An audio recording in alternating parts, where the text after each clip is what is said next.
नमस्कार, स्वागत है आपका। आपके साथ मैं हूं दीपिका दयाल।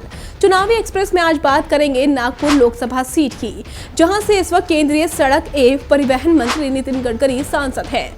उन्होंने साल 2014 के चुनाव में इस सीट पर कांग्रेस के दिग्गज नेता विलास मुत्तेमवार को 2,84,828 मतों से पराजित किया था। गडकरी को 5,87,767 वोट मिले थे, जो वहीं विलास मुत्तेमवार को मात्र 3,29,019 वोटों से संतोष करना पड़ा था। महाराष्ट्र की राजधानी कहे जाने वाला नागपुर भारत का 13वां और विश्व का 144वां सबसे बड़ा शहर है। ये नगर संतरों के लिए काफी ज्यादा मशहूर है, इसलिए इसे संतरों की नगरी भी कहा जाता है। हाल ही में इस शहर को देश के सबसे स्वच्छ और सुंदर शहरों का इनाम मिला है।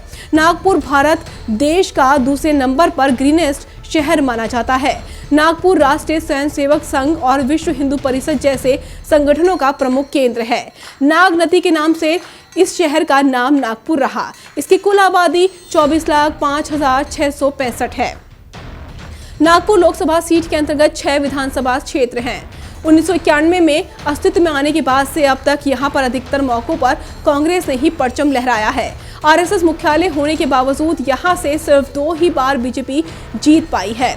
साल 1952 से लेकर 1991 तक यहां केवल कांग्रेस का ही राज रहा।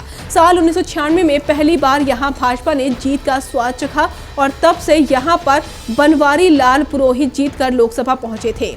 लेकिन इसके बाद साल 2014 तक भाजपा को यहां पर जीत के लिए इंतजार करना पड़ा। साल 2014 के चुनाव में भाजपा पार्टी के पूर्व अध्यक्ष नितिन गडकरी ने 4 बार यहां से चुने गए सांसद विलास मुत्तेमवार को हराया था।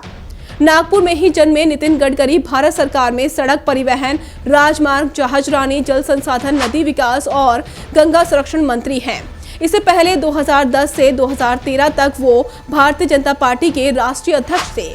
52 साल की आयु में भारतीय जनता पार्टी के अध्यक्ष बनने वाले गडकरी भाजपा में सबसे कम उम्र के अध्यक्ष थे। राजनेताओं के साथ साथ गडकरी सफल उद्यमी भी हैं। साल 2014 के चुनाव में इस सीट पर नंबर 2 पर कांग्रेस, नंबर 3 पर बसपा और नंबर 4 पर आप थी। साल 2014 के चुनाव में यहां पर मतदाताओं की संख्या 19,787 थी, जिसमें से मात्र 10,85,058 लोगों ने अपने मतों का प्रयोग किया था। इसमें पुरुषों की संख्या 5,69,529 थी और महिलाओं की संख्या 5,05,529 थी। यहाँ के चुनाव में मतों का जातीय समीकरण भी काफी ज्यादा मायने रखता है। डॉक्टर बाला साहब अम्बेडकर की कर्मभूमि और दीक्षा भूमि यही है।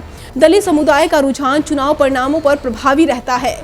मुस्लिम समुदाय की संख्या भी यहाँ अधिक है, जो कि निर्णायक वोटों में अहम रोल निभाते हैं। अक्सर यहाँ की ताजपोशी दलित मुस्लिम मतों के विभाजन के आधार पर होती आई है, जिसका फायदा कांग्रेस को मिलता रहा है और इसी कारण आरएसएस का गढ़ होने के बावजूद यहाँ से भाजपा को विजयश्री हासिल करने के लिए लंबा इंतजार करना पड़ता है। लेकिन साल 2014 के चुनाव में कांग्रेस के सारे गणित यहाँ पर फेल हो गए थे, जिसकी वजह से उसे यहाँ हार का सामना करना पड़ा और बीजेपी को जीत हासिल हुई थी। लेकिन क्या इस बार भी ऐसा ही होगा या फिर यहाँ की जनता अपने पुराने साथी को चुनेगी? ये सवाल हर किसी के जहन में है। इसका जवाब जानने के लिए हमें चुनावी परिणामों का इंतजार करना होगा।